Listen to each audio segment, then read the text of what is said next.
ভালো জিনিসের তো ভিউ হলে সেটা খারাপ জিনিস কথা না। খারাপ জিনিসের ক্ষেত্রে দেখি বেশি ভিউ হচ্ছে। এইটা একটু ভয়ের। নামগুলো অদ্ভুত, অদ্ভুত নাম। সেই সমস্ত নাটকের ভিউ বেশি হচ্ছে। ভালো কাজের প্রত্যাশায় থাকি সবসময়। চলচ্চিত্রের জন্যও একটা গান করেছি, আরও ২-১ টা অফার আছে। ভালো জিনিসের তো ভিউ হলে সেটা খারাপ জিনিস কথা না। একটা ভালো জিনিস, একটা ভালো লাগলো নাটক বা একটা ছবি, অনেক মানুষ দেখলো, এটা তো আমি এটাকে পজিটিভলি নেই। কিন্তু আমাদের সোসাইটির যে একটা বড় ধস নেমেছে টেস্টের ক্ষেত্রে, সেটা হচ্ছে যে আমরা খারাপ জিনিসের ক্ষেত্রে দেখি বেশি ভিউ হচ্ছে। এইটা একটু ভয়ের, এইটা একটু আশঙ্কার। কিন্তু ভালো জিনিসের ভিউ তো হতেই পারে, সেটা তো আনন্দের বিষয় হওয়া উচিত। যে একটি ভালো নাটক করেছি আমরা, অনেক মানুষ দেখছে। কিন্তু আমাদের টেস্ট লেভেলের জায়গাটা এত নিম্নগামী যে সেখানে কিন্তু আমরা দেখছি যে খুবই স্থূল রসের নাটক, মোটা দাগের নাটক, হ্যাঁ, এবং নামগুলো অদ্ভুত, অদ্ভুত নাম, সেই সমস্ত নাটকের ভিউ বেশি হচ্ছে।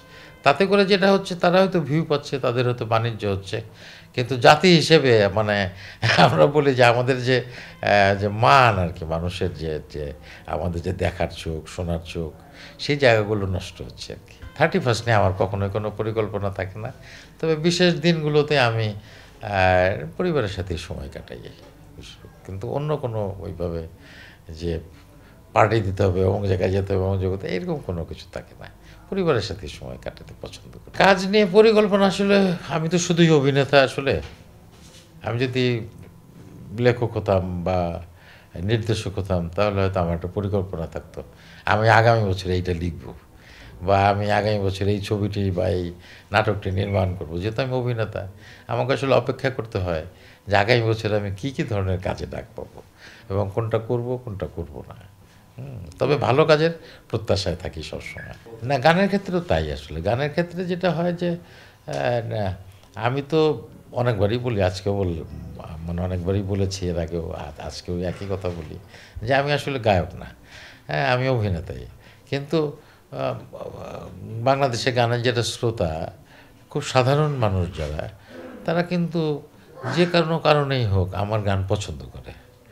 হ্যাঁ, এবং আমি একেবারে গ্রামের প্রান্তিক মানুষগুলোকে দেখেছি, একেবারে খেটে খাওয়া মানুষ, শ্রমজীবী মানুষ, তাদের দেখেছি যে আমার গান তারা খুব পছন্দ করে। এবং সেই মানুষগুলোর কথা চিন্তা করেই হয়তো যারা গান রিলিজ করেন বা অডিও কোম্পানি যেগুলো আছে, তারা গান রিলিজ করে আমাকে পছন্দ করে। তো সেই জায়গা থেকেই গাই। এবং আমি সাধারণত একটু আমাদের এই একেবারে মাটির সুর যেগুলো, কথাগুলো সেরকম, এই ধরনের গানই সাধারণত করি। তো এর মধ্যে চলচ্চিত্রের জন্যও একটা গান করেছি, আরও ২-১ টা অফার আছে। আর ইয়েতে তো মাঝে, মাঝে গাই এই অ্যালবামের জন্য। এখন তো ঠিক অ্যালবাম না, মানে ইউটিউবে রিলিজ হয় আরকি। তো সেই ধরনের গান তো করি। রিসেন্ট তো একটা গান আমার বেশ দেখলাম যে এই আন্দোলনের পরিবর্তনের পরে এটা ওই যে জীবন্ত একটা টক শো। এটা খুব ভাইরাল হ্যাঁ, হয়েছে। এইটা তো দেখলাম খুব মানুষ শুনতেছে আরকি এই গান। এটা আমি বলব যে আমি এক সৌভাগ্যবান মানুষ। যে আমি যখন যে মাধ্যমে কাজ করেছি, সেই মাধ্যমেই আমার এক ধরনের দর্শক তৈরি হয়েছে, শ্রোতা তৈরি হয়েছে।